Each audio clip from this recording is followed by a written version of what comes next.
ਸਾਹਿਬ JIO. ਏਕੰਕਾਰ ਸਤਿਗੁਰੂ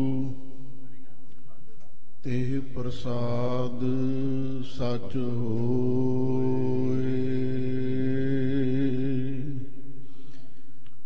ਵਾਹਿਗੁਰੂ ਜੀ ਕੀ ਫਤਿਹ। Begin ਬਿਨਾਸਨ ਸੋਏ।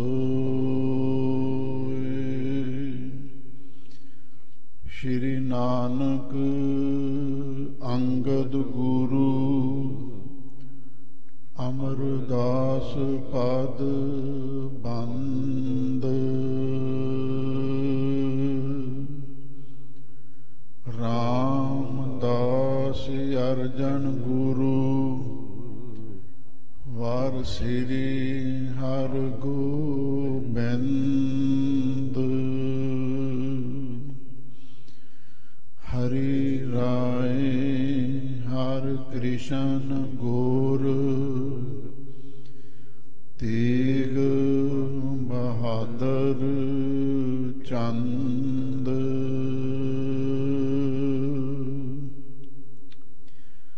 ਦਸਵੇਂ ਗੋਬਿੰਦ ਸਿੰਘ ਗੁਰ ਨਮੋ ਚਰਨ ਅਰਬਿੰਦ।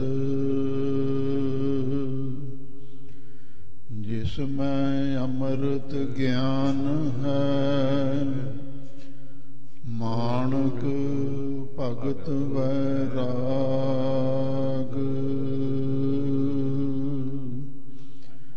ਗੁਰੂ ਗ੍ਰੰਥ ਸਾਹਿਬ ਉਦਦ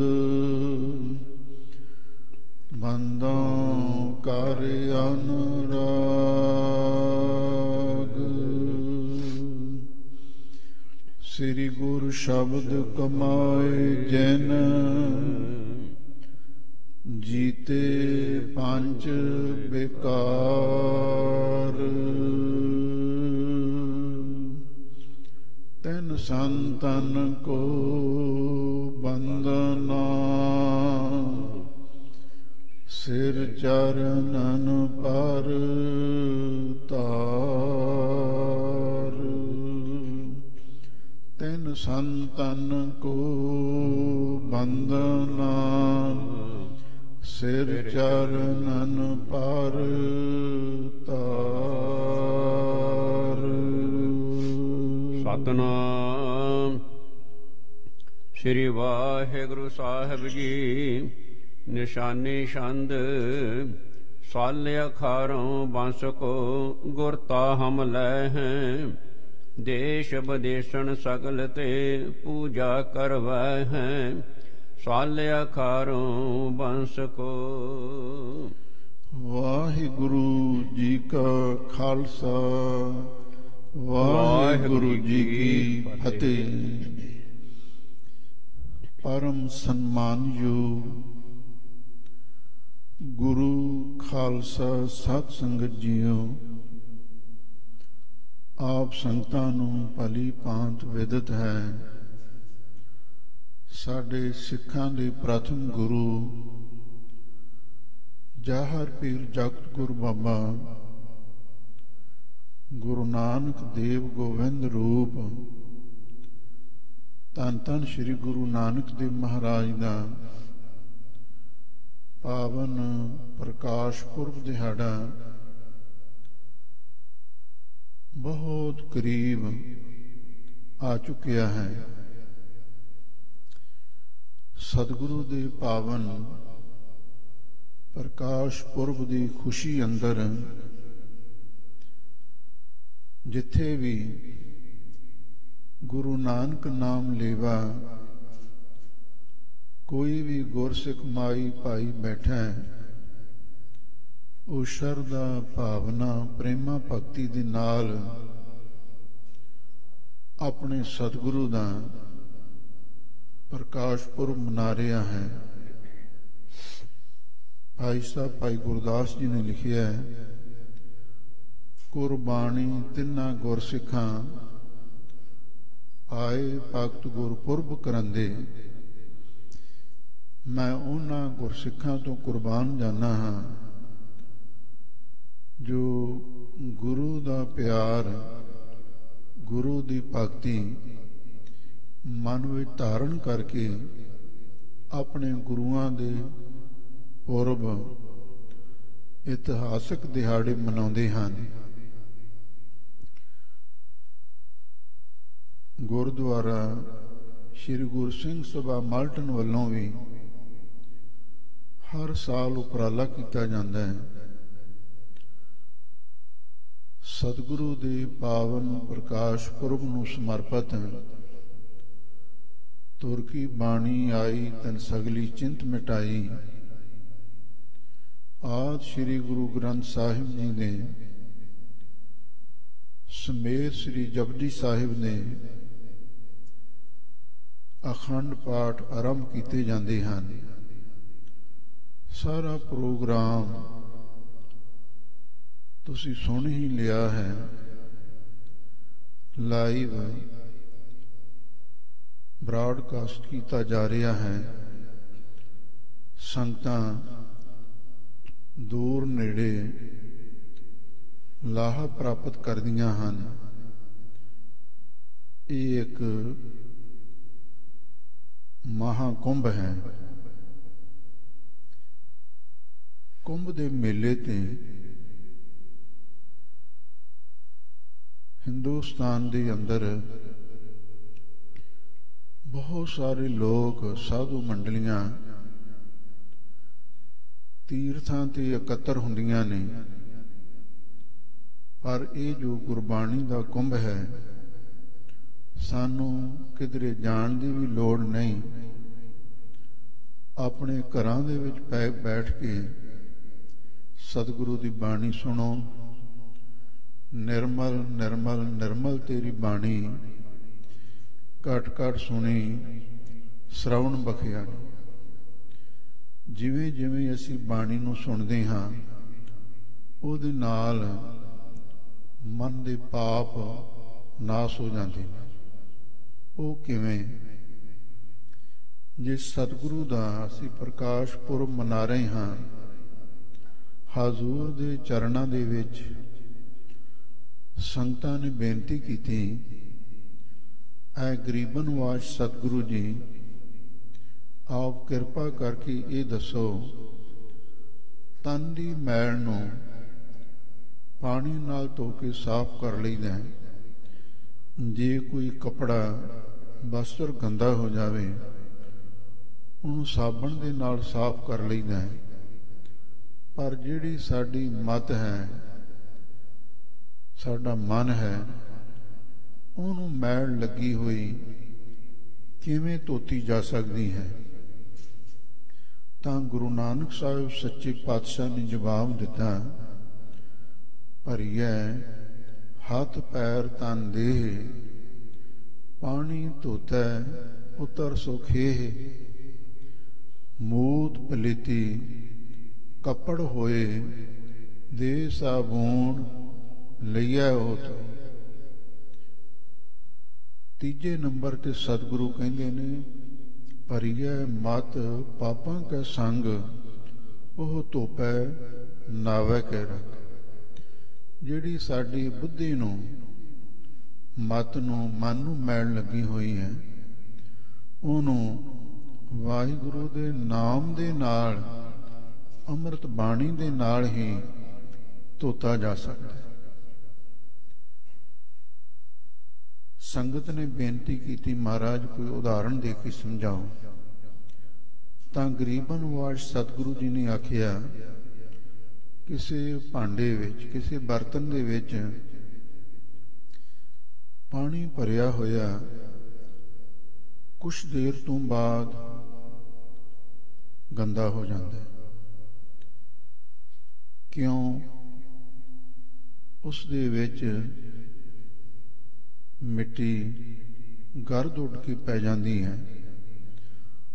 हुण जिस भांडे दे विच भरिया होया पानी गंदा हो गया है, जे उसनूं साफ करना होवे फिर किहड़ी तरकीब, किहड़ा तरीका अपनाया जाता है? ਤਾਂ ਗਰੀਬਨ ਵਾਜ ਸਤਿਗੁਰੂ ਜੀ ਨੇ ਅੱਗੋਂ ਆਖਿਆ, ਜੇ ਤੁਸੀਂ ਕਿਸੇ ਬਰਤਨ ਦੇ ਗੰਦੇ ਪਾਣੀ ਨੂੰ ਸਾਫ਼ ਕਰਨੇ ਨਾ, ਉਹਨੂੰ ਬਰਖਾ ਦੇ ਜਲ ਵਿੱਚ ਰੱਖ ਦਿਓ। ਜਿਵੇਂ ਜਿਵੇਂ ਬਰਖਾ ਦਾ ਨਿਰਮਲ ਜਲ ਉਸ ਵਿੱਚ ਪੈਂਦਾ ਜਾਵੇਗਾ, ਇਹ ਕੁਦਰਤ ਦਾ ਨਿਯਮ ਹੈ, ਗੰਦਾ ਪਾਣੀ ਆਪਣੇ ਆਪ ਹੀ ਨਿਕਲਣਾ ਸ਼ੁਰੂ ਹੋ ਜਾਂਦਾ ਹੈ। ਜਿਸ ਭਾਂਡੇ ਵਿੱਚ ਗੰਦਾ ਪਾਣੀ ਭਰਿਆ ਹੋਵੇ, ਉਹਦੇ ਵਿੱਚ ਸਾਫ਼ ਨਿਰਮਲ ਜਲ ਪੈਣਾ ਸ਼ੁਰੂ ਹੋ ਜਾਵੇ, ਗੰਦਾ ਪਾਣੀ ਆਪਣੇ ਆਪ ਹੀ ਨਿਕਲਣਾ ਸ਼ੁਰੂ ਹੋ ਜਾਂਦਾ ਹੈ। ਸਭ ਤੋਂ ਸੌਖਾ ਤਰੀਕਾ ਸਤਿਗੁਰੂ ਮਹਾਰਾਜ ਨੇ ਸਾਨੂੰ ਸਮਝਾਇਆ ਹੈ। ਇਸੇ ਤਰ੍ਹਾਂ ਇਸ ਸਤਿਗੁਰੂ ਦੀ ਪਵਿੱਤਰ ਅੰਮ੍ਰਿਤ ਰੂਪ ਬਾਣੀ ਚਿਮ ਚਿਮ ਵਰਸੈ ਅੰਮ੍ਰਿਤ ਧਾਰਾ, ਮਨ ਪੀਵੈ ਸੁਣ ਸ਼ਬਦ ਵਿਚਾਰੇ। ਇਹ ਜਿਹੜੀ ਅੰਮ੍ਰਿਤ ਬਾਣੀ ਦੀ ਵਰਖਾ ਹੋਣੀ ਹੈ, ਇਹ ਵੀ ਇੱਕ ਨਿਰਮਲ ਅੰਮ੍ਰਿਤ ਦੀ ਧਾਰਾ ਹੈ।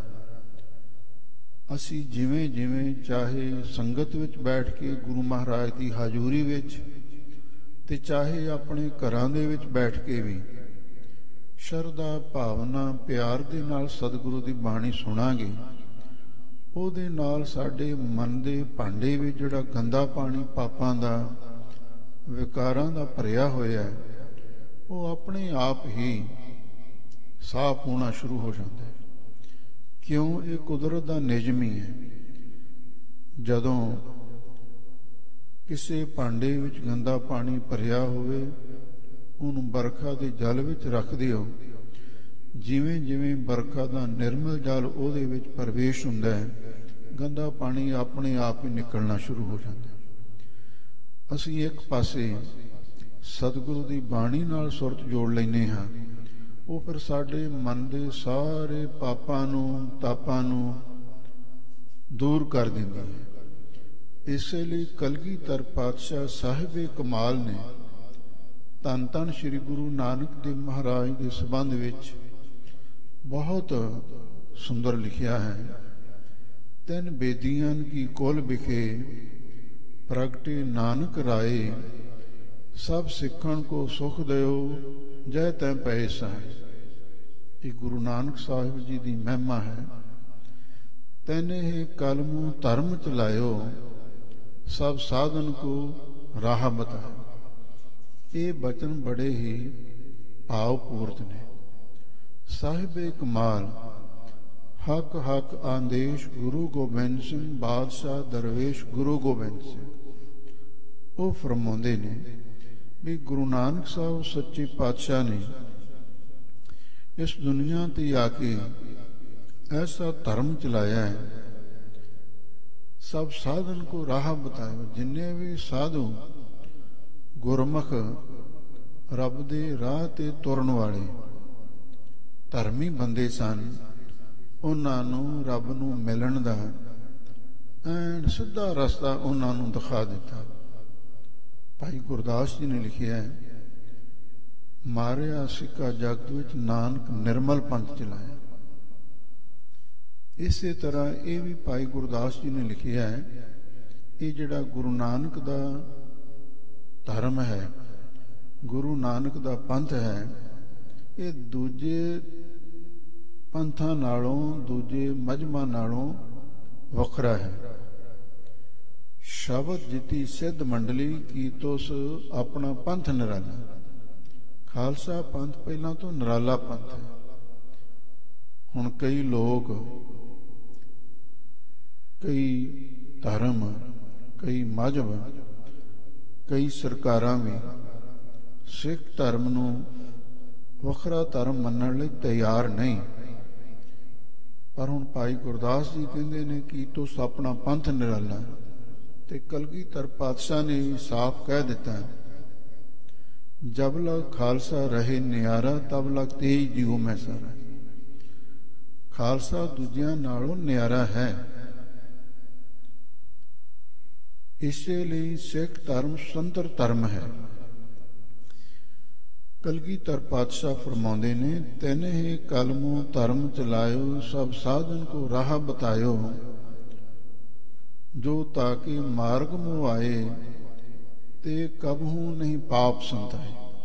ਜਿਹੜਾ ਗੁਰੂ ਨਾਨਕ ਦੇ ਦੱਸੇ ਰਾਹ ਤੇ ਚੱਲਦਾ ਹੈ ਉਹਨੂੰ ਕਦੇ ਕੋਈ ਪਾਪ ਨਹੀਂ ਆ ਕੇ ਸੰਤਾ ਸਕਦਾ। ਕਿਉਂ?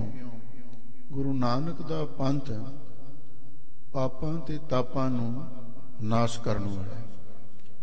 ਹਜ਼ੂਰ ਅੱਗੇ ਫਰਮਾਉਂਦੇ ਹਨ, ਜੇ ਜੇ ਪੰਥ ਤਵਨ ਕੇ ਪਰੇ ਪਾਪ ਤਾਪ ਤਿਨ ਕੇ ਪਰ ਹਰੇ। ਜਿਹੜੇ ਜਿਹੜੇ ਗੁਰਸਿੱਖ ਮਾਈ ਭਾਈ ਗੁਰੂ ਨਾਨਕ ਦੇ ਦੱਸੇ ਰਾਹ ਤੇ ਚੱਲਦੇ ਨੇ ਉਹਨਾਂ ਦੇ ਪਾਪ ਵੀ ਤੇ ਨਾਲ ਤਾਪ ਵੀ। ਪਾਪ ਤੇ ਤਾਪ, ਪਾਪ ਬੀਜ ਹੈ, ਤਾਪ ਉਹਦਾ ਫਲ ਹੈ। ਉਹਦੇ ਸਾਰੇ ਪਾਪ ਤੇ ਤਾਪ ਨਾਸ਼ ਹੋ ਜਾਂਦੇ ਨੇ। ਹੋਰ ਕੀ ਫਲ ਮਿਲਦਾ ਹੈ ਜਿਹੜਾ ਗੁਰਸਿੱਖੀ ਮਾਰਗ ਨੂੰ ਅਪਣਾਉਂਦਾ ਹੈ? ਦੁਖ ਪੋ ਕਬਹੂ ਨਾ ਸੰਤਾਏ, ਜਾਲ ਕਾਲ ਕੇ ਮੀਚ ਨਾ ਆਏ। ਜਿਹੜਾ ਗੁਰੂ ਨਾਨਕ ਦੇ ਦੱਸੇ ਮਾਰਗ ਤੇ ਚੱਲਦਾ ਹੈ ਕਦੇ ਦੁੱਖ ਭੁੱਖ ਦੇ ਵਿੱਚ ਉਹ ਕਦੇ ਪਰੇਸ਼ਾਨ ਨਹੀਂ ਹੋਵੇਗਾ। ਦੁਖ ਪੋ ਕਬਹੂ ਨਾ ਸੰਤਾਏ, ਜਾਲ ਕਾਲ ਕੇ ਬੀਚ ਨਾ ਆਏ। ਫਿਰ ਉਹ ਕਦੀ ਕਾਲ ਦੇ ਜਾਲ ਵਿੱਚ ਵੀ ਨਹੀਂ ਫਸੇਗਾ। ਉਹ ਧਰਮ ਉਹਦਾ ਹੈ ਕੀ? ਉਹ ਹੈ ਸਿੱਖੀ ਦਾ ਮਾਰਗ। ਇਹਦੇ 3 ਬੁਨਿਆਦੀ ਅਸੂਲ ਸਤਿਗੁਰੂ ਨੇ ਬਣਾਏ, ਕਿਰਤ ਕਰਨੀ, ਨਾਮ ਜਪਣਾ ਤੇ ਵੰਡ ਛਕਣਾ। ਇਹ ਹੈ ਗੁਰੂ ਨਾਨਕ ਦਾ ਧਰਮ, ਇਹ ਹੈ ਗੁਰੂ ਨਾਨਕ ਦਾ ਰਾਹ, ਇਹ ਹੈ ਗੁਰੂ ਨਾਨਕ ਦਾ ਪੰਥ। ਕਿਰਤ ਕਿਹੜੀ ਕਰਨੀ ਚਾਹੀਦੀ ਹੈ? ਸਤਿਗੁਰੂ ਦਾ ਬਚਨ ਹੈ, ਬੋਲੀਐ ਸੱਚ ਧਰਮ ਝੂਠ ਨਹੀਂ ਬੋਲੀਐ, ਜੋ ਗੁਰ ਦੱਸੇ ਵਾਟ ਮੁਰੀਦਾਂ ਚੋਲੀ। ਸੱਚੀ ਸੁੱਚੀ ਕਿਰਤ ਜਿਹਨੂੰ ਆਪਾਂ ਧਰਮ ਦੀ ਕਿਰਤ ਕਹਿੰਦੇ ਹਾਂ। ਗੁਰਸਿੱਖ ਨੂੰ ਧਰਮ ਦੀ ਕਿਰਤ ਕਰਨੀ ਚਾਹੀਦੀ ਹੈ। ਧਰਮ ਦੀ ਕਿਰਤ ਕਿਹੜੀ ਹੁੰਦੀ ਹੈ? ਜਿਹਦੇ ਵਿੱਚ ਝੂਠ ਨਾ ਬੋਲਿਆ ਜਾਵੇ, ਘੱਟ ਨਾ ਤੋਲਿਆ ਜਾਵੇ, ਕਿਸੇ ਦਾ ਹੱਕ ਨਾ ਮਾਰਿਆ ਜਾਵੇ। ਜਿਹੜਾ ਕਿਸੇ ਦਾ ਹੱਕ ਮਾਰਦਾ ਨਾ ਉਹਦੇ ਲਈ ਹਜ਼ੂਰ ਨੇ ਬਹੁਤ ਸੁੰਦਰ ਬਚਨ ਆਖੇ ਨੇ। ਹੱਕ ਪਰਾਇਆ ਨਾਨਕਾ ਉਸ ਸੂਰ ਉਸ ਗਾਏ, ਗੁਰਪੀਰ ਹਮ ਤਾਂ ਪਰੇ ਜਾ ਮੁਰਦਾਰ ਨਾ ਖਾਏ।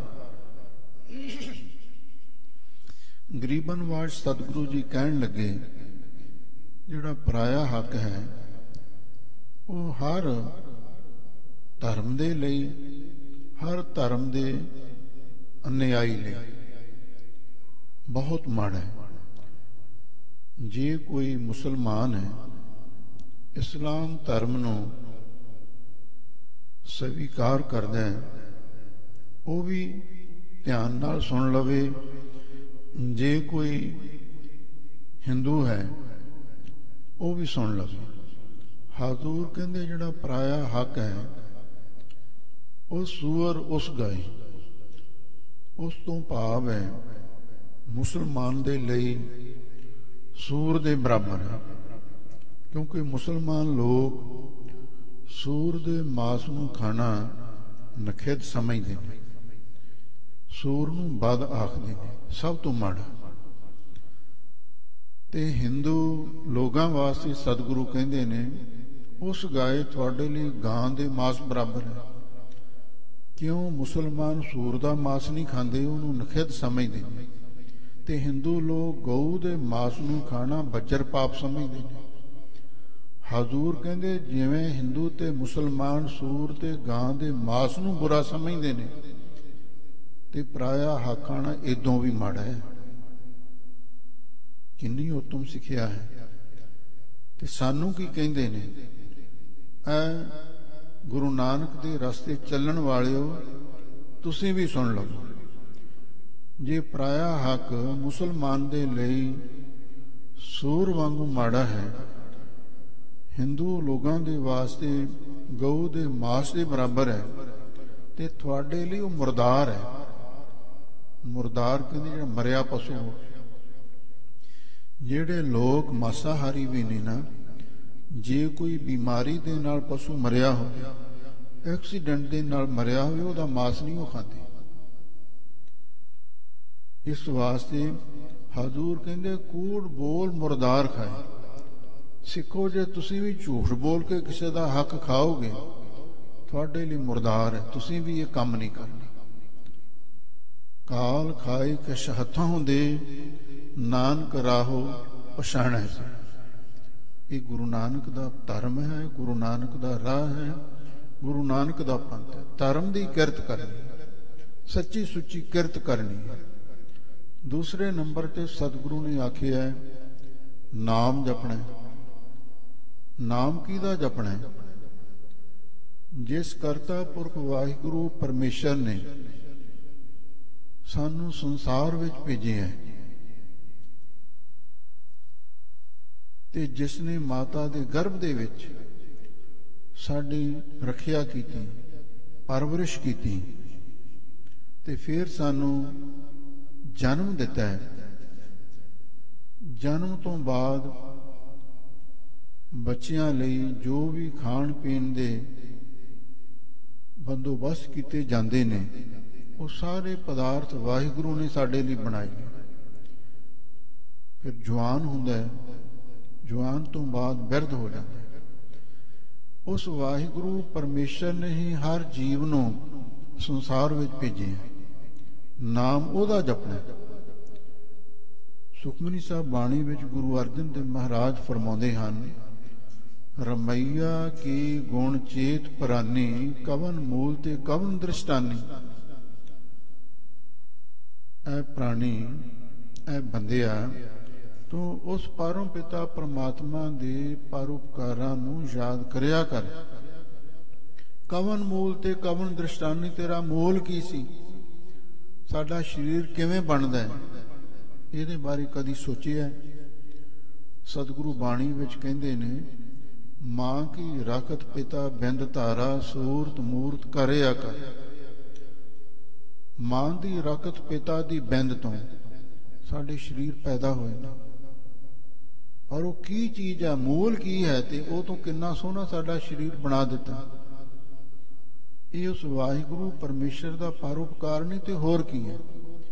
ਰਮਈਆ ਕੇ ਗੁਣ ਚੇਤ ਪ੍ਰਾਨੀ, ਕਵਨ ਮੂਲ ਤੇ ਕਵਨ ਦ੍ਰਿਸ਼ਟਾਨੀ। ਜਿਨ ਤੂੰ ਸਾਜ ਸਵਾਰ ਸੀ ਗਾਰਿਆ, ਗਰਭ ਅਗਨ ਮੈਂ ਜਿਨਹਿ ਉਗਾਇਆ।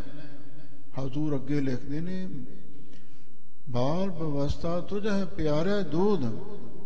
ਇੱਕ ਪਾਸੇ ਬੱਚੇ ਦਾ ਜਨਮ ਹੁੰਦਾ, ਦੂਜੇ ਪਾਸੇ ਮਾਂ ਦੀ ਅਸਨਾ ਵਿੱਚ ਦੁੱਧ ਆ ਜਾਂਦਾ ਹੈ। ਕੈਸਾ ਕੁਦਰਤ ਦਾ ਨਿਯਮ ਹੈ। ਕਿਹਦਾ ਨਾਮ ਜਪਣਾ ਹੈ? ਹਜ਼ੂਰ ਕਹਿੰਦੇ, ਜਿਹਨੇ ਤੇਰੇ ਉੱਤੇ ਆ ਪਰਉਪਕਾਰ ਕੀਤੇ, ਉਸ ਪਰਮ ਪਿਤਾ ਪਰਮਾਤਮਾ ਦਾ ਨਾਮ ਜਪਣਾ। ਬਾਰ ਬਵਸਥਾ ਤੁਝ ਹੈ ਪਿਆਰਾ ਦੂਧ, ਪਰ ਜੋਬਨ ਭੋਜਨ ਸੁਖ ਸੂਧ। ਜਵਾਨੀ ਵਿੱਚ ਹੋਰ ਕਿੰਨੇ ਤਰ੍ਹਾਂ ਦੇ ਪਦਾਰਥਾਂ ਦੀ ਸੋਝੀ ਤੈਨੂੰ ਬਖਸ਼ਿਸ਼ ਕੀਤੀ ਹੈ, ਤੇ ਜਿੰਨੇ ਪਦਾਰਥ ਨੇ ਖਾਣ ਵਾਲੇ, ਕੋਈ ਉਹਨਾਂ ਦਾ ਅੰਤ ਨਹੀਂ ਪਾਇਆ ਜਾ ਸਕਦਾ। ਸਤਿਗੁਰੂ ਮਹਾਰਾਜ ਨੇ ਇਸੇ ਲਈ ਸੁਖਮਨੀ ਸਾਹਿਬ ਬਾਣੀ ਦੇ ਵਿੱਚ ਹੀ ਸਾਨੂੰ ਸਮਝਾਇਆ, ਜੇ ਪ੍ਰਸਾਦ ਸਤੀ ਹੀ ਅੰਮ੍ਰਿਤ ਖਾਹੇ, ਤਿਸ ਠਾਕੁਰ ਕੋ ਰਖ ਮਨ। ਇਹ ਵਾਹਿਗੁਰੂ ਦੇ ਪਰਉਪਕਾਰ ਨੇ। ਪਰ ਜੋਬਨ ਭੋਜਨ ਸੁਖ ਸੂਧ, ਇੱਥੇ ਬਸ ਨਹੀਂ। ਬਿਰਧ ਪਿਆ ਉਪਰ ਸਾਖ ਸੈਨ, ਮੁਖ ਅਪਿਆਓ ਬੈਠ ਕੋ ਦੇਨ। ਜਦੋਂ ਬੁੱਢਾ ਹੋ ਜਾਣਾ, ਉਸ ਵੇਲੇ ਦੰਦ ਜਬਾੜੇ ਵੀ ਜਵਾਬ ਦੇ ਜਾਂਦੇ ਨੇ। ਫਿਰ ਤੈਨੂੰ ਬੈਠੇ ਬਿਠਾਏ ਨੂੰ ਅੰਮ੍ਰਿਤ ਰੂਪ ਭੋਜਨ ਛਕਣ ਵਾਸਤੇ ਵਾਹਿਗੁਰੂ ਦਿੰਦਾ। ਤੇਰੇ ਘਰ ਦੇ, ਤੇਰੇ ਪਰਿਵਾਰ ਦੇ ਮੈਂਬਰ, ਧੀਆਂ ਪੁੱਤਰ ਨੂੰਹਾਂ ਦੋਤੇ ਪੋਤਰੇ, ਉਹ ਬੈਠੀਆਂ ਨੂੰ ਬਜ਼ੁਰਗਾਂ ਨੂੰ ਖਾਣ ਲਈ ਦਿੰਦੇ ਨੇ। ਬਿਰਧ ਪਾਇਆ ਉੱਪਰ ਸਾਖ ਸੈਨ, ਮੁਖ ਅਪਿਆਓ ਬੈਠ ਕੋ। ਪਰ ਸਤਿਗੁਰੂ ਕਹਿੰਦੇ ਨੇ, ਜੀਵ ਕੈਸਾ ਨਿਰਗੁਣ ਆ ਰਿਹਾ ਹੈ। ਇਹ ਨਿਰਗੁਣ ਗੁਣ ਕਛੂ ਨਾ ਬੂਝੈ, ਬਖਸ਼ ਲਿਓ ਤੋ ਨਾਨਕ ਸੀ। ਸਤਿਗੁਰੂ ਕਹਿੰਦੇ ਨੇ ਨਾਮ ਕਿਹਦਾ ਜਪਣਾ? ਉਸ ਪਰਮ ਪਿਤਾ ਪ੍ਰਮਾਤਮਾ ਦਾ ਨਾਮ ਜਪਣਾ। ਜਪਮਾਨ ਸਤਨਾਮ ਸਦਾ ਸਤਨਾਮ, ਹਾਲਤ ਪਲਤ ਮੁਖ ਉਜਲ ਹੋਈ ਹੈ, ਨਿਤ ਧਿਆਈਐ ਹਰ ਪੁਰਖ ਨਿਰੰਜਨ। ਇਹ ਗੁਰੂ ਨਾਨਕ ਦਾ ਧਰਮ ਹੈ। ਧਰਮ ਦੀ ਕਿਰਤ ਕਰਨੀ ਹੈ ਤੇ ਵਾਹਿਗੁਰੂ ਦਾ ਨਾਮ ਜਪਣਾ। ਤੀਜੇ ਨੰਬਰ ਤੇ ਆਖਿਆ ਵੰਡ ਕੇ ਛਕਣੇ। ਵੰਡ ਕੇ ਛਕਣ ਦੀ ਪ੍ਰਥਾ ਇਹ ਗੁਰੂ ਨਾਨਕ ਦੇ ਘਰ ਦੇ ਵਿੱਚ ਹੀ।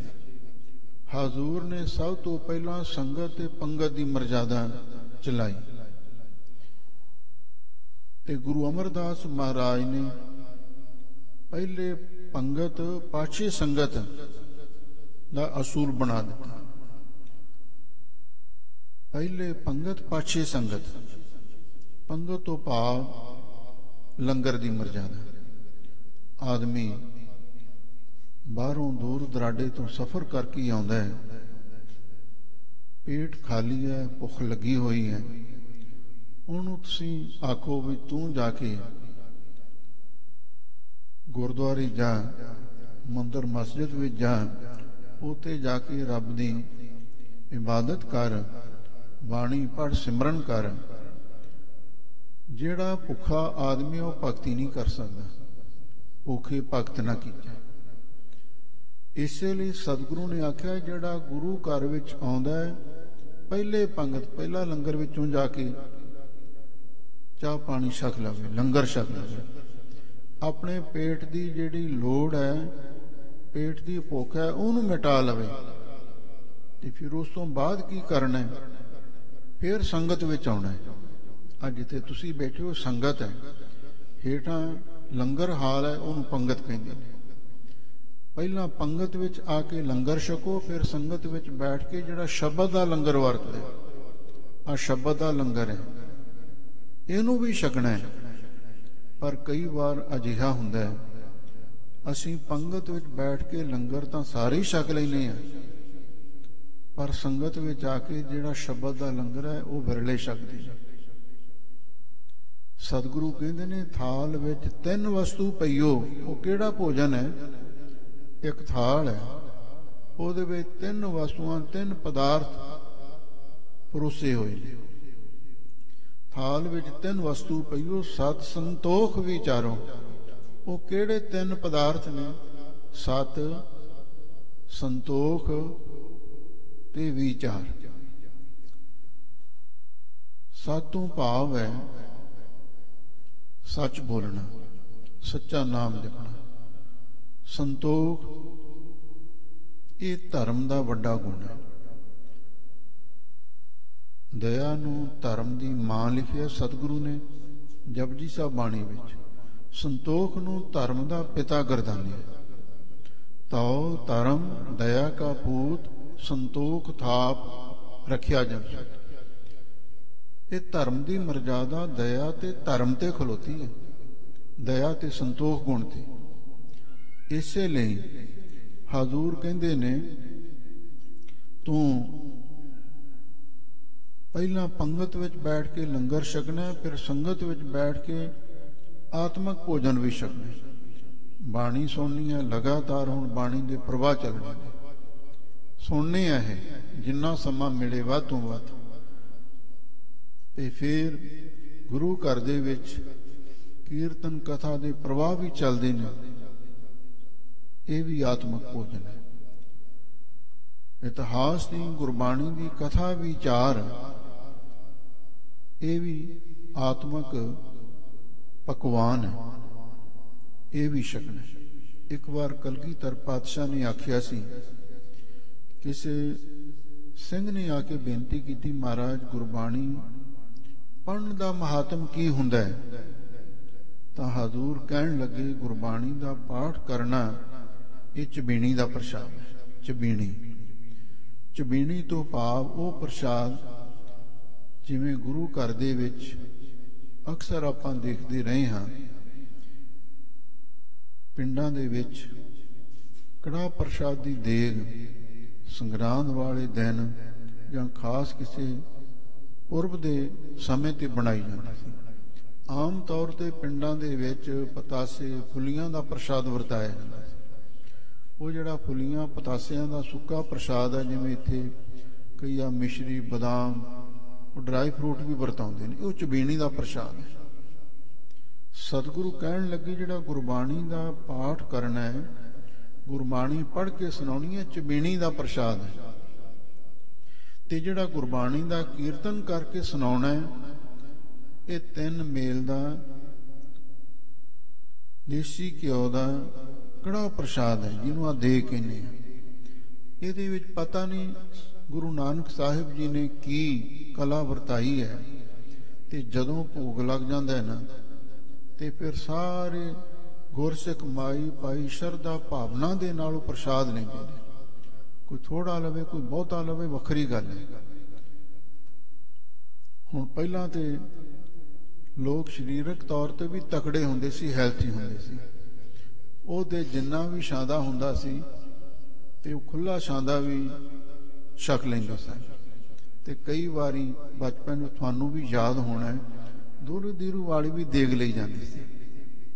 ਆ ਜਿਹੜੇ ਬੱਚੇ ਹੁੰਦੇ ਨਾ ਛੋਟੇ, ਉਹਨਾਂ ਨੂੰ ਜਦੋਂ ਦੇਗ ਮਿਲਦੀ ਆ, ਕਹਿੰਦੇ ਹਾਲੇ ਥੋੜੀ ਆ, ਦੁਬਾਰਾ ਫੇਰ ਲਓ, ਦੁਬਾਰਾ ਲੈਂਦੇ ਸੀ। ਪਰ ਠੀਕ ਹੈ, ਹੁਣ ਥੋੜਾ ਜਿਹਾ ਇੱਕ ਤਾਂ ਹੁਣ ਐਕਸਰਸਾਈਜ਼ ਘਟ ਗਈ ਹੈ, ਕੰਮ ਵੀ ਕੋਈ ਇੰਨਾ ਕੋਈ ਹਾਰਡ ਵਰਕ ਨਹੀਂ ਅਸੀਂ ਕਰਦੇ, ਤੇ ਹੁਣ ਕਈਆਂ ਵਿਚਾਰਿਆਂ ਨੂੰ ਬਿਮਾਰੀਆਂ ਵੀ ਲੱਗੀਆਂ ਹੋਈਆਂ। ਉਹ ਫਿਰ ਕਹਿੰਦੇ ਵੀ ਥੋੜਾ ਜਿਹਾ ਕਿਣਕਾ ਮਾਤਰੀ ਠੀਕ ਹੈ। ਇੱਥੇ ਆ ਕੇ ਜਿਹੜੇ ਸਾਡੇ ਦੇਗ ਵਰਤਾਉਣ ਵਾਲੇ ਗੁਰਮੁਖ ਪਿਆਰੇ ਸੇਵਾਦਾਰ ਹੁੰਦੇ ਨੇ, ਤੇ ਉਹਨਾਂ ਨੂੰ ਵੀ ਹੈ ਤੇ ਗੁਰਮਤ ਦਾ ਅਸੂਲ ਇੱਕੋ ਜਿਹਾ ਸ਼ਾਨਦਾਰ ਵਰਤਾਉਣਾ, ਪਰ ਜਿੱਥੇ ਬਿਮਾਰੀ ਦੀ ਗੱਲ ਆ ਜਾਂਦੀ, ਜੇ ਕੋਈ ਥੋੜਾ ਕਹਿੰਦਾ ਉਹਨੂੰ ਥੋੜਾ ਦੇ ਦੇ, ਪਰ ਘੱਟ ਨਹੀਂ ਦੇਣਾ। ਜੇ ਥੋੜਾ ਮੰਗਦਾ ਹੈ ਨਾ, ਉਹਨੂੰ ਥੋੜਾ ਦੇ ਦਿਓ, ਪਰ ਆਮ ਸ਼ਾਨਦਾਰ ਤੁਹਾਡਾ ਇੱਕੋ ਹੋਣਾ ਚਾਹੀਦਾ। ਹੁਣ ਕਈ ਵਾਰ ਅਜਿਹੇ ਵੀ ਸੱਜਣ ਕੋਈ ਮਿਲ ਜਾਂਦੇ ਨੇ, ਜੇ ਸਾਨੂੰ ਸ਼ੂਗਰ ਹੈ, ਅਸੀਂ ਬਹੁਤੀ ਦੇਗ ਨਹੀਂ ਖਾ ਸਕਦੇ, ਖਾਂਦੇ ਤੇ ਪ੍ਰੋਬਲਮ ਹੁੰਦੀ ਹੈ, ਉਹ ਇੱਕ ਵੱਖਰਾ ਵਿਸ਼ਾ ਹੈ, ਉਹਨਾਂ ਥੋੜੀ ਦੇ ਦਿਓ। ਇਹ ਨਹੀਂ ਹੈ ਵੀ ਆਪਾਂ ਮੱਲੋ ਮੱਲੇ ਖੁੱਲਾ ਗੱਫਾ ਹੀ ਦੇਣਾ ਉਹਨਾਂ ਨੂੰ, ਵੀ ਤੁਸੀਂ ਖਾਓ ਤੇ ਬਿਮਾਰ ਹੋਈ ਜਾਓ, ਸਾਨੂੰ ਕੋਈ ਮਤਲਬ ਨਹੀਂ। ਥੋੜਾ ਜਿਹਾ ਖਿਆਲ ਰੱਖੋ ਵਰਤਾਉਣ ਵਾਲੇ ਨੂੰ। ਇਸ ਵਾਸਤੇ ਇਹ ਜਿਹੜੀਆਂ ਵਿਚਾਰਾਂ ਨੇ ਸਾਡੇ, ਇਹ ਵੀ ਧਿਆਨ ਯੋਗ ਨੇ। ਹਜ਼ੂਰ ਨੇ ਆਖਿਆ ਸੀ ਵੀ ਜਿਹੜਾ ਗੁਰਬਾਣੀ ਦਾ ਕੀਰਤਨ ਹੈ, ਇਹ 3 ਮੇਲ ਦਾ ਕੜਾਹ ਪ੍ਰਸ਼ਾਦ ਹੈ। ਤੇ ਜਿਹੜੀ ਗੁਰਬਾਣੀ ਦੀ ਕਥਾ ਹੈ, ਗੁਰਮਤ ਵਿਚਾਰ, ਇਤਿਹਾਸ ਦੀ ਗਾਥਾ ਹੈ, ਇਹ ਸੁੰਦਰ ਪਕਵਾਨ ਹੈ। ਪਕਵਾਨ ਕਹਿੰਦੇ ਨੇ ਮਠਿਆਈ ਨੂੰ। ਅੱਜ ਜਿਵੇਂ ਹੁਣ ਗੁਰੂ ਮਹਾਰਾਜ ਦਾ ਪ੍ਰਕਾਸ਼ ਪੁਰਬ ਆ ਰਿਹਾ ਨਾ, ਤੇ ਸੰਗਤਾਂ ਨੇ ਸੇਵਾ ਕਰਨੀ, ਕਈ ਤਰ੍ਹਾਂ ਦੇ ਪਕਵਾਨ ਉਹ ਤਿਆਰ ਕਰਨਗੇ, ਮਿੱਠੇ, ਸਲੂਣੇ, ਲੱਡੂ, ਜਲੇਬੀਆਂ, ਪਤਾ ਨਹੀਂ ਕੀ ਕੁਛ ਚੱਲਣਾ। ਇਹ ਗੁਰਬਾਣੀ ਦੀ ਕਥਾ ਨੂੰ ਗੁਰੂ ਮਹਾਰਾਜ ਨੇ ਪਕਵਾਨ ਨਾਲ, ਮਠਿਆਈ ਨਾਲ ਤਸ਼ਬੀਹ ਦਿੱਤੀ ਹੈ। ਆਤਮਿਕ ਦ੍ਰਿਸ਼ਟੀਕੋਣ ਤੋਂ ਸਮਝਣਾ ਹੈ, ਇਹ ਆਤਮਿਕ ਭੋਜਨ ਹੈ। ਗੁਰਬਾਣੀ ਦਾ ਪਾਠ 3 ਦਿਨ ਤੁਸੀਂ ਚਬੀਣੀ ਦਾ ਪ੍ਰਸ਼ਾਦ ਛਕਣਾ, ਅੱਗੋਂ ਪਿੱਛੋਂ ਤੁਸੀਂ ਕੜਾਹ ਪ੍ਰਸ਼ਾਦ, ਕੀਰਤਨ, ਕਥਾ ਦਾ ਪਕਵਾਨ ਵੀ ਛਕਦੇ, ਉਹ ਵੀ ਛਕੀ ਜਾਣੇ।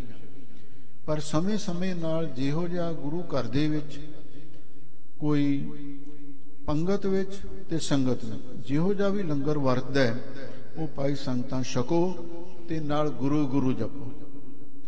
ਇਹ ਹੈ ਗੁਰੂ ਨਾਨਕ ਦਾ ਪੰਥ।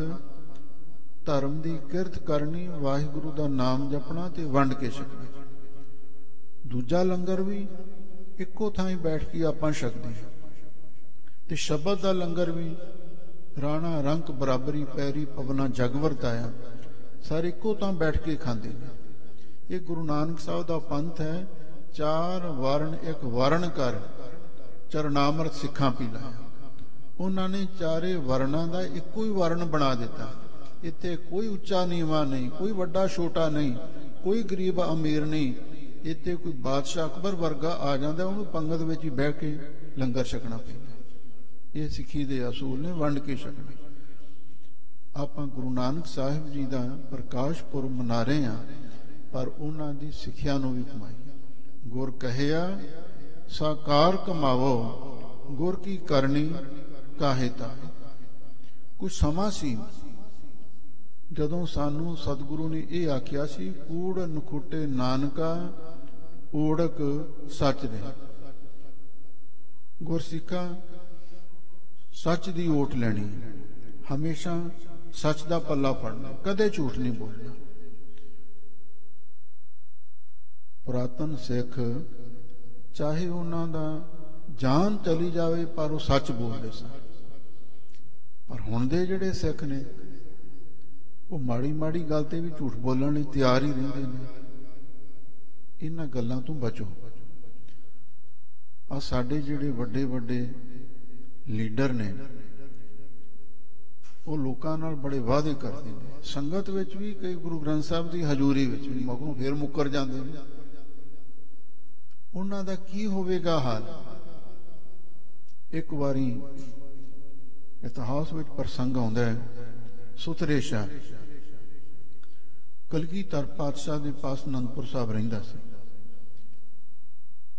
ਇੱਕ ਹਲਵਾਈ ਦੀ ਦੁਕਾਨ ਤੇ ਚਲਿਆ ਗਿਆ ਤੇ ਉਹਨੂੰ ਕਹਿਣ ਲੱਗਾ ਵੀ ਮੈਨੂੰ ਦੁੱਧ, ਮਲਾਈ, ਲੱਡੂ, ਜਲੇਬੀਆਂ, ਜੋ ਵੀ ਪਕਵਾਨ ਨੇ ਮੈਂ ਤੇਰੇ ਕੋਲੇ ਆ ਕੇ ਛਕਿਆ ਕਰਾਂਗਾ। 1 ਮਹੀਨੇ ਤੋਂ ਬਾਅਦ ਤੇਰਾ ਹਿਸਾਬ ਕਿਤਾਬ ਪੂਰਾ ਕਰਾਂਗਾ। ਉਹ ਕਹਿੰਦੇ ਚਲੋ, ਇਹ ਵੀ ਗੁਰੂ ਦਾ ਸਿੱਖ ਹੈ, ਹਲਵਾਈ ਵੀ ਗੁਰੂ ਦਾ ਸਿੱਖ ਸੀ। ਕਹਿੰਦੇ ਕੋਈ ਗੱਲ ਨਹੀਂ, ਤੂੰ ਜਿਹੜਾ ਕੁਛ ਛਕਣਾ ਛਕ ਲੈ, ਮਹੀਨੇ ਬਾਅਦ ਹਿਸਾਬ ਕਰ ਲਵਾਂਗੇ। ਤੇ ਜਦੋਂ ਮਹੀਨਾ ਪੂਰਾ ਹੋ ਗਿਆ ਤੇ ਸੁਥਰੇ ਸ਼ਾਹ ਨੂੰ ਹਲਵਾਈ ਸਿੱਖ ਕਹਿਣ ਲੱਗਾ, ਆ ਜਾ ਹੁਣ ਆਪਾਂ ਹਿਸਾਬ ਕਰ ਲਈਏ। ਕਹਿੰਦਾ ਕਾਹਦਾ ਹਿਸਾਬ? ਮੁੱਕਰ ਗਿਆ ਹਿਸਾਬ ਹੀ। ਹਲਵਾਈ ਕਹਿਣ ਲੱਗਾ, ਦੇਖ ਤੂੰ ਵੀ ਗੁਰੂ ਦਾ ਸਿੱਖ ਹੈ, ਮੈਂ ਵੀ ਗੁਰੂ ਦਾ ਸਿੱਖ ਹਾਂ, ਝੂਠ ਨਾ ਬੋਲ। ਤੂੰ ਮੇਰੇ ਨਾਲ ਵਾਅਦਾ ਕੀਤਾ ਸੀ, ਪ੍ਰੋਮਿਸ ਕੀਤਾ ਸੀ, ਸਿੱਖ ਦੀ ਜ਼ੁਬਾਨ, ਸਿੱਖ ਦਾ ਬਚਨ ਕਦੀ ਝੂਠਾ ਨਹੀਂ ਹੋ ਸਕਦਾ। ਤੂੰ ਕਿਉਂ ਮੁਕਰੀ ਜਾਣਾ ਹੈ? ਤੇ ਅਖੀਰ ਇਹ ਕੇਸ ਕਲਗੀਧਰ ਪਾਤਸ਼ਾਹ ਦੇ ਕੋਲ ਚਲਿਆ ਗਿਆ ਤੇ ਗੁਰੂ ਮਹਾਰਾਜ ਨੇ ਹਲਵਾਈ ਨੂੰ ਵੀ ਤੇ ਸੁਥਰੇ ਨੂੰ ਵੀ ਸੱਦ ਲਿਆ। ਸਤਿਗੁਰੂ ਕਹਿਣ ਲੱਗੇ ਸੁਥਰੇ ਨੂੰ, ਭਾਈ ਦੱਸ, ਤੂੰ 1 ਮਹੀਨਾ ਇਹਦੀ ਦੁਕਾਨ ਤੋਂ ਮਠਿਆਈਆਂ, ਤਰ੍ਹਾਂ ਤਰ੍ਹਾਂ ਦੇ ਪਦਾਰਥ, ਦੁੱਧ, ਮਲਾਈਆਂ ਛਕੀਆਂ ਨਹੀਂ? ਕਹਿੰਦਾ ਹਾਂ ਮਹਾਰਾਜ ਛਕੀਆਂ ਨੇ, ਮੈਂ ਕਿਹੜਾ ਝੂਠ ਬੋਲਦਾ। ਕਹਿੰਦੇ ਫਿਰ ਇਹਦੇ ਨਾਲ ਤੂੰ ਇਹ ਆਖਿਆ ਸੀ ਮੈਂ ਮਹੀਨੇ ਬਾਅਦ ਹਿਸਾਬ ਕਿਤਾਬ ਪੂਰਾ ਕਰਾਂਗਾ। ਕਹਿੰਦਾ ਇਹ ਵੀ ਆਖਿਆ ਸੀ। ਤੇ ਕਹਿੰਦੇ ਫਿਰ ਤੂੰ ਆਪਣੇ ਵਾਅਦੇ ਤੋਂ ਮੁੱਕਰਿਆ ਕਿਉਂ ਹੈ? ਕਹਿੰਦਾ ਸਤਿਗੁਰੂ ਦੀ ਬਾਣੀ 'ਚ ਲਿਖਿਆ ਕੀਤੇ ਲੈ ਲੈ ਮੁੱਕਰ ਪਾਏ। ਇਹ ਸਾਡੇ ਸਿੱਖਾਂ ਦਾ ਹਾਲ ਹੈ ਵੀ ਗੁਰੂ ਨਾਨਕ ਸਾਹਿਬ ਕਹਿੰਦੇ ਨੇ ਬਈ ਕਿ ਇਹੋ ਜਿਹੇ ਵੀ ਲੋਕ ਹੁੰਦੇ ਨੇ ਵੀ ਜਿਹੜੇ ਲੈ ਲੈ ਕੇ ਮੁੱਕਰੀ ਜਾਂਦੇ ਨੇ। ਕਿਸੇ ਤੋਂ ਅਮਾਨਤ ਲੈ ਲਈ, ਮੁੜ ਕੇ ਭੁੱਲ ਹੀ ਜਾਂਦੇ ਨੇ ਵੀ ਅਸੀਂ ਦੇਣਾ ਵੀ ਹੈ। ਅਮਾਨਤ ਵਿੱਚ ਖਿਆਨਤ ਕਰਦੇ ਨੇ। ਬਹੁਤ ਬੁਰੀ ਗੱਲ ਹੈ ਇਹ, ਸਾਡੇ ਸਿੱਖਾਂ ਲਈ ਲਾਹਨਤ ਹੈ ਜੇ ਅਸੀਂ ਅਜਿਹਾ ਕੰਮ ਕਰਦੇ ਹਾਂ। ਤੇ ਸਤਿਗੁਰੂ ਕਹਿਣ ਲੱਗੇ ਸੁਥਰਿਆ ਤੇ ਪੰਕਤੀ ਪੜ੍ਹ ਲਈ ਕਿ ਤੇ ਲੈ ਲੈ ਮੁੱਕਰ ਪਾਏ, ਅਗਲੀ ਵੀ ਪੜ੍ਹ ਲੈ ਕਿ ਤੇ ਮੂਰਖ ਖਾਹੀ ਖਾਏ। ਕਈ ਮੂਰਖ ਬੰਦੇ ਜਿਹੜੇ ਫਿਰ ਝੂਠ ਬੋਲਦੇ ਨੇ, ਲੈ ਕੇ ਮੁੱਕਰ ਜਾਂਦੇ ਨੇ, ਅਮਾਨਤ ਵਿੱਚ ਖਿਆਨਤ ਕਰਦੇ ਨੇ ਤੇ ਖਾਹੀ ਖਾਏ। ਤੇ ਫਿਰ ਉਹ ਛਿੱਤਰ ਵੀ ਖਾਂਦੇ ਨੇ, ਕੁੱਟ ਵੀ ਖਾਂਦੇ ਨੇ, ਘਸੁੰਨ ਵੀ ਖਾਂਦੇ ਨੇ। ਇਹ ਵੀ ਤਾਂ ਬਾਣੀ 'ਚ ਲਿਖਿਆ ਹੋਇਆ। ਤੇ ਸੁਥਰੇ ਸ਼ਾਹ ਕਹਿਣ ਲੱਗਾ ਜਿਵੇਂ ਸਾਡਾ ਸੁਭਾਅ ਸੀ, ਕਹਿੰਦਾ ਮੇਰਾ ਠੇਕਾ ਲਿਆ ਸਾਰੀ ਗੁਰਬਾਣੀ ਦਾ, ਹੋਰ ਵੀ ਤਾਂ ਸਿੱਖ ਨੇ, ਮੈਂ ਤੇ ਇੱਕੋ ਪੰਕਤੀ ਪੜ੍ਹ ਲਈ। ਇਹ ਸਾਡੇ ਕਲਯੁਗੀ ਸਿੱਖਾਂ ਦਾ ਦ੍ਰਿਸ਼ ਪੇਸ਼ ਕੀਤਾ ਗਿਆ ਸੀ ਵੀ ਕਲਯੁਗ ਦੇ ਵਿੱਚ ਇਹੋ ਜਿਹੇ ਸਿੱਖ ਵੀ ਹੋਣਗੇ ਕਿ ਤੇ ਲੈ ਲੈ ਮੁੱਕਰ ਪਾਏ। ਪਰ ਗੁਰੂ ਦੇ ਸਿੱਖਾਂ ਨੂੰ ਐਸਾ ਨਹੀਂ ਕਰਨਾ ਚਾਹੀਦਾ। ਗੁਰ ਕਹਿਆ ਸਾਕਾਰ ਕਮਾਵੋ, ਜੋ ਗੁਰੂ ਕਹਿੰਦਾ ਉਹ ਕੰਮ ਕਰੋ। ਗੁਰ ਕੀ ਕਰਨੀ ਕਾਹੇ ਤਾਵੋ, ਗੁਰੂ ਦੀ ਜਿਹੜੀ ਕਰਨੀ ਹੈ, ਜੋ ਗੁਰੂ ਨੇ ਸਾਨੂੰ ਕਰਨ ਲਈ ਆਖਿਆ ਉਸ ਤੋਂ ਭੱਜੋ ਨਾ। ਤੇ ਜੋ ਗੁਰੂ ਕਹਿੰਦਾ ਜੋ ਗੁਰ ਕਹੈ ਸੋਈ ਭਲ ਮੰਨੋ, ਉਹਨੂੰ ਸਤ ਕਰਕੇ ਮੰਨੋ, ਇਹਦੇ ਵਿੱਚ ਹੀ ਭਲਾ ਹੈ। ਇਸੇ ਲਈ ਕਲਗੀਧਰ ਪਾਤਸ਼ਾਹ ਕਹਿੰਦੇ ਨੇ ਜੋ ਤਾਂ ਕਿ ਮਾਰਗ ਮੂੰ ਆਏ ਜਾਲ ਕਾਲ ਕੇ ਬੀਚ ਨਾ ਆਏ। ਉਹ ਫਿਰ ਕਾਲ ਦੇ ਜਾਲ ਵਿੱਚ ਨਹੀਂ ਆਉਂਦੇ ਜਿਹੜੇ ਗੁਰੂ ਮਹਾਰਾਜ ਦੇ ਇਹ ਸਿੱਖੀ ਮਾਰਗ ਨੂੰ ਧਾਰਨ ਕਰ ਲੈਂਦੇ ਨੇ। ਆਓ ਹੁਣ ਆਪਾਂ ਲੜੀਵਾਰ ਕਥਾ ਆਰੰਭ ਕਰਦੇ ਹਾਂ। ਪ੍ਰਿਥੀ ਚੰਦ ਤੇ ਉਹਦੀ ਧਰਮ ਪਤਨੀ ਬੀਬੀ ਕਰਮੋ ਉਹ ਆਪਸ ਵਿੱਚ ਸਲਾਹਾਂ ਕਰਦੇ ਨੇ। ਪ੍ਰਿਥੀਆ ਆਪਣੀ ਵਡਿਆਈ ਕਰ ਰਿਹਾ ਸੀ ਤੇ ਬੀਬੀ ਕਰਮੋ ਨੇ ਆਖਿਆ, ਤੂੰ ਐਵੇਂ ਫੋਕੀਆਂ ਵਡਿਆਈਆਂ ਆਪਦੀਆਂ ਕਰੀ ਜਾਣਾ, ਆਪਸ ਕਾ ਜੋ ਭਲਾ ਕਹਾਵੇ ਤੇ ਭਲਾ ਹੀ ਨਿਕਲਣਾ। ਇੱਕ ਜਿਹੜਾ ਜ਼ਰੂਰੀ ਕੰਮ ਸੀ ਉਹਦੇ ਤੇਰੇ ਪਾਸੋਂ ਹੁਣ ਤੱਕ ਹੋਇਆ ਨਹੀਂ। ਉਹ ਸਲ ਤੇ ਮੇਰੇ ਸੀਨੇ ਵਿੱਚ ਉਵੇਂ ਖੁੱਭਿਆ ਹੋਇਆ, ਉਹ ਤੇ ਤੂੰ ਕੰਮ ਕਰ ਨਹੀਂ ਸਕਿਆ। ਕਹਿਣ ਤੋਂ ਮੁਰਾਦ ਇਹ ਗੁਰੂ ਅਰਜਨ ਦੇਵ ਮਹਾਰਾਜ ਦਾ ਪ੍ਰਤਾਪ,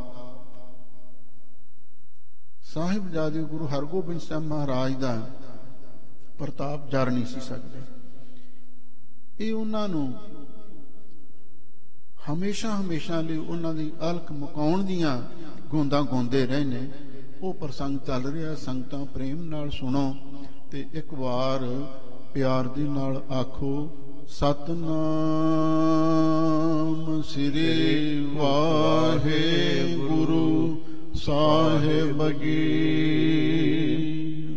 ਸਵਾਲੇ ਅਖਾਰੋਂ ਬੰਸ ਕੋ ਗੁਰਤਾ ਹਮ ਲੈ ਹੈ। ਲੋ ਪ੍ਰਿਥੀਆ ਆਪਣੇ ਘਰ ਵਾਲੀ ਬੀਬੀ ਕਰਮ ਨੂੰ ਕਹਿੰਦਾ ਵੀ ਹੁਣ ਜਿਹੜਾ ਤੇਰੇ ਸੀਨੇ ਵਿੱਚ, ਸਾਡੇ ਪਰਿਵਾਰ ਦੇ ਸੀਨੇ ਵਿੱਚ ਉਹ ਸਲ ਵਜਿਆ ਹੋਇਆ ਹੈ, ਇਹ ਲੋਹੇ ਦਾ ਕਿਲ ਖੁੱਭਿਆ ਹੋਇਆ ਹੈ, ਮੈਂ ਸਾਰੀ ਬੰਸ ਦਾ ਹੀ ਹੁਣ ਉਹ ਖਾੜ ਦੇਵਾਂਗਾ ਤੇ ਗੁਰਤਾ ਸਾਨੂੰ ਪ੍ਰਾਪਤ ਹੋ ਜਾਵੇਗੀ।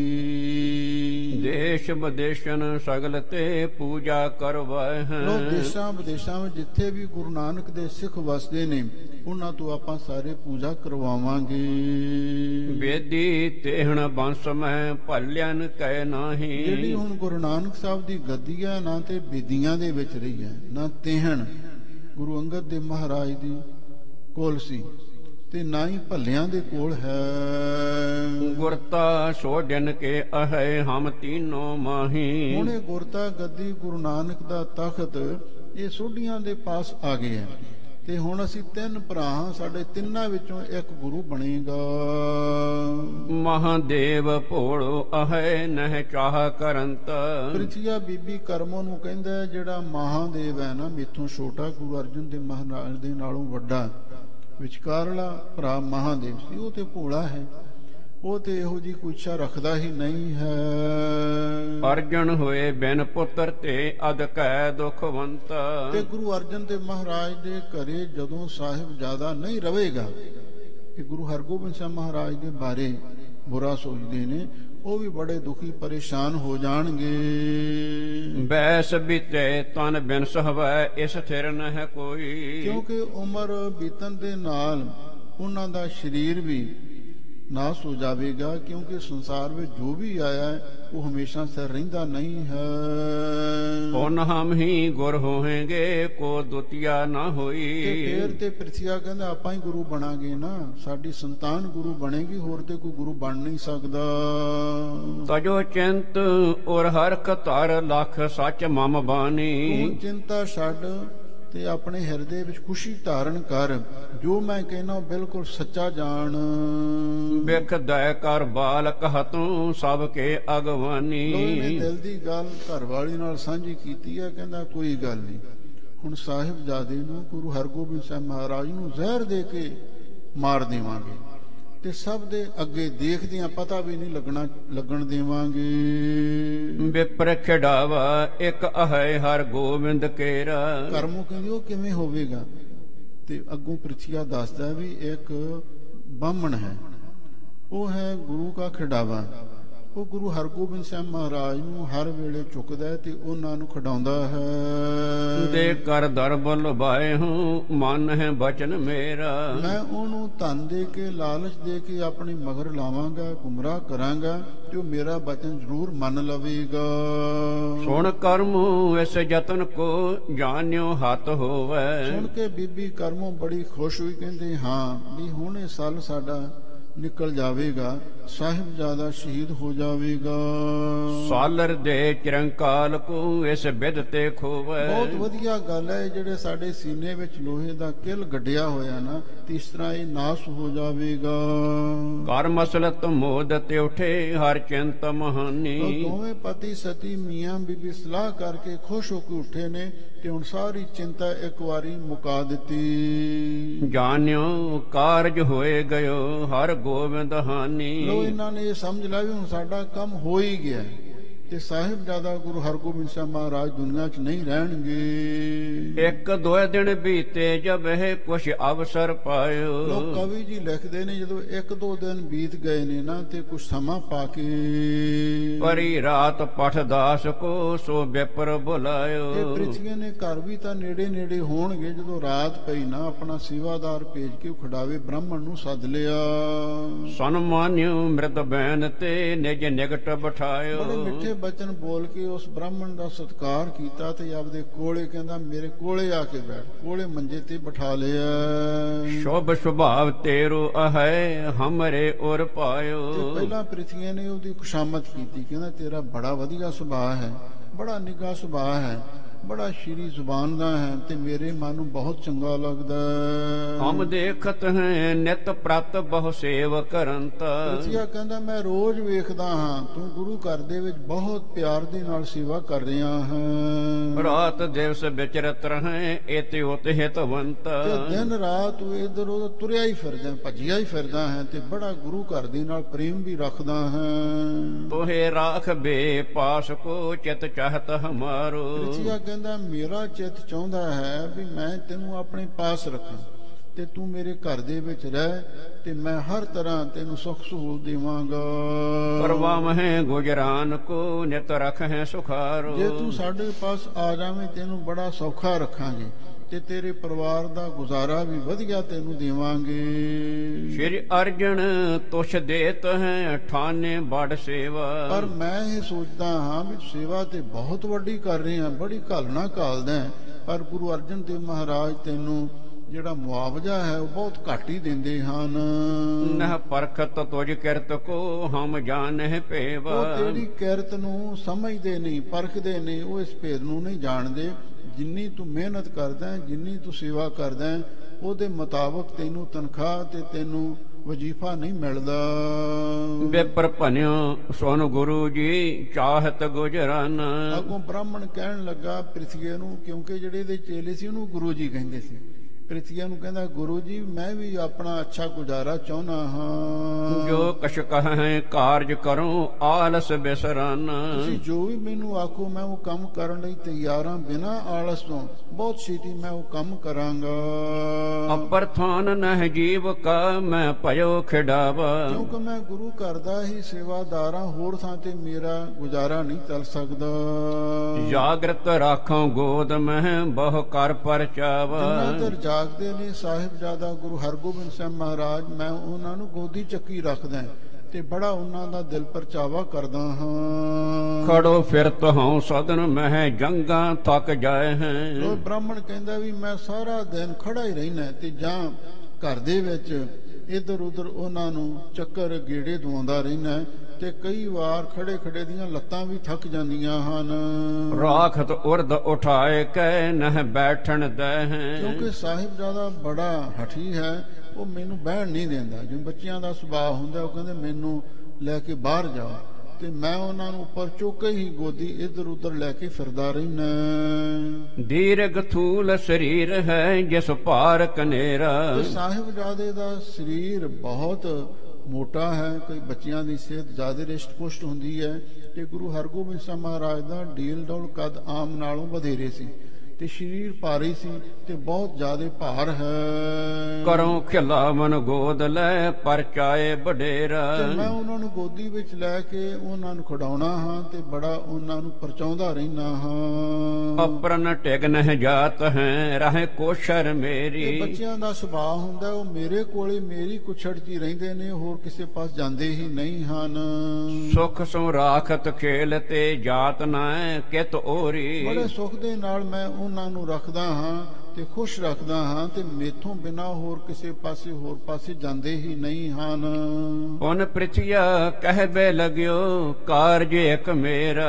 ਅੱਗੋਂ ਪ੍ਰਿਥਿਆ ਕਹਿਣ ਲੱਗਾ, ਬ੍ਰਾਹਮਣ ਨੂੰ ਕਹਿਣ ਲੱਗਾ, ਲੈ ਵੀ ਗੱਲ ਸੁਣ ਲੈ, ਇੱਕ ਮੇਰਾ ਬਹੁਤ ਜ਼ਰੂਰੀ ਬੜਾ ਅਹਿਮ ਇੱਕ ਮੇਰਾ ਕੰਮ ਹੈ। ਸਿੱਧ ਹੋਤ ਸੋ ਤੋਹੇ ਤੇ ਲਿਹੁ ਧਨ ਬਹੁ ਤੇਰਾ। ਉਹ ਤੇਰੇ ਕੋਲੋਂ ਸਿੱਧ ਹੋ ਸਕਦਾ ਹੈ, ਤੇਰੇ ਕੋਲੋਂ ਹੀ ਨੇਪਰੇ ਚੜ ਸਕਦਾ ਹੈ, ਤੇ ਜਿੰਨਾ ਕਵੇਂ ਧਨ ਮੈਂ ਤੈਨੂੰ ਬਹੁਤ ਦੇ ਸਕਦਾ ਹਾਂ। ਇੱਕ ਬਾਰ ਕਰ ਲਹੇ ਜੇ ਸੁਖ ਹੋਏ ਬੈ ਸਾਰੀ। ਤੇ ਜੇ ਇੱਕ ਵਾਰੀ ਤੂੰ ਕੰਮ ਕਰ ਲਵੇਂ ਨਾ ਤੇ ਫਿਰ ਸਾਰੀ ਉਮਰ ਐਸ਼ ਕਰੇਗਾ, ਸੁਖ ਭੋਗੇਗਾ। ਕਰਨ ਸੁਖਾਰੋ ਤੋਹੇ ਕੋ ਅਪਰਣ ਕਹੋ ਭਾਰੀ। ਤੇ ਹੋਰ ਬੰਦਿਆਂ ਨੂੰ ਕੰਮ ਕਰਨਾ ਬੜਾ ਔਖਾ ਹੈ, ਬੜਾ ਕਠਿਨ ਹੈ, ਤੇ ਤੂੰ ਸੌਖਾ ਕਰ ਸਕਦਾ ਹੈ। ਵਿਪਰ ਕਹਿਓ ਅਸ ਕਾਜ ਕਿਆ ਮੋਹ ਤੇ ਬਣ ਜਾਵੇ। ਉਹਨੇ ਬ੍ਰਾਹਮਣ ਨੂੰ ਤੇ ਪਤਾ ਨਹੀਂ ਸੀ ਇਹਨਾਂ ਦੇ ਅੰਦਰ ਕੀ ਚੱਲ ਰਿਹਾ ਹੈ, ਤੇ ਅੱਗੋਂ ਬ੍ਰਾਹਮਣ ਕਹਿਣ ਲੱਗਾ ਵੀ ਗੁਰੂ ਜੀ ਦੱਸੋ ਮੈਨੂੰ ਕਿਹੜਾ ਕੰਮ ਹੈ ਜਿਹੜਾ ਮੈਥੋਂ ਹੀ ਹੋ ਸਕਦਾ ਹੈ। ਜਿਸ ਤੇ ਦਰਬ ਸਮੂਹ ਦਿਓ ਤੁਮਰੇ ਚਿਤ ਭਾਵੈ। ਤੇ ਜਿਸ ਕਰਕੇ ਤੁਸੀਂ ਬਹੁਤਾ ਧਨ ਮੈਨੂੰ ਦੇਣ ਲਈ ਤਿਆਰ ਹੋ ਤੇ ਤੁਹਾਡੇ ਮਨ ਨੂੰ ਇਹ ਗੱਲ ਭਾਉਂਦੀ ਹੈ। ਕਿਉਂ ਨਾ ਕਰਹੂੰਗੋ ਮੈਂ ਤਿਸੇ ਜਿਸ ਤੇ ਸੁਖ ਪਾਉ। ਉਹ ਕੰਮ ਮੈਂ ਕਿਉਂ ਨਹੀਂ ਤੁਹਾਡਾ ਕਰਾਂਗਾ ਜਿਹਦੇ ਨਾਲ ਮੈਨੂੰ ਵੀ ਧਨ ਪਦਾਰਥ ਚੰਗਾ ਗੁਜ਼ਾਰਾ ਮਿਲੇਗਾ ਤੇ ਸੁਖ ਭੋਗਾਂਗਾ। ਆਪਣੋ ਹਿਤ ਸਗਰੇ ਚਾਹਤ ਕਿਆ ਰੰਕ ਜੋ ਰਾਉ। ਕੀ ਗਰੀਬ ਕੀ ਅਮੀਰ ਆਪਣਾ ਤੇ ਭਲਾ ਸਾਰੇ ਚਾਹੁੰਦੇ ਨੇ, ਤੇ ਤੁਸੀਂ ਮੈਨੂੰ ਦੱਸੋ ਤਾਂ ਸਹੀ ਤੁਸੀਂ ਚਾਹੁੰਦੇ ਕੀ ਹੋ। ਲਓ ਹੁਣ ਇੱਥੇ ਹੀ ਸਮਾਂ ਸੀਮਤ ਹੈ ਤੇ ਸੰਪੂਰਨ ਹੋ ਰਿਹਾ ਹੈ, ਇੱਥੇ ਸਮਾਪਤੀ ਕੀਤੀ ਜਾਂਦੀ ਹੈ।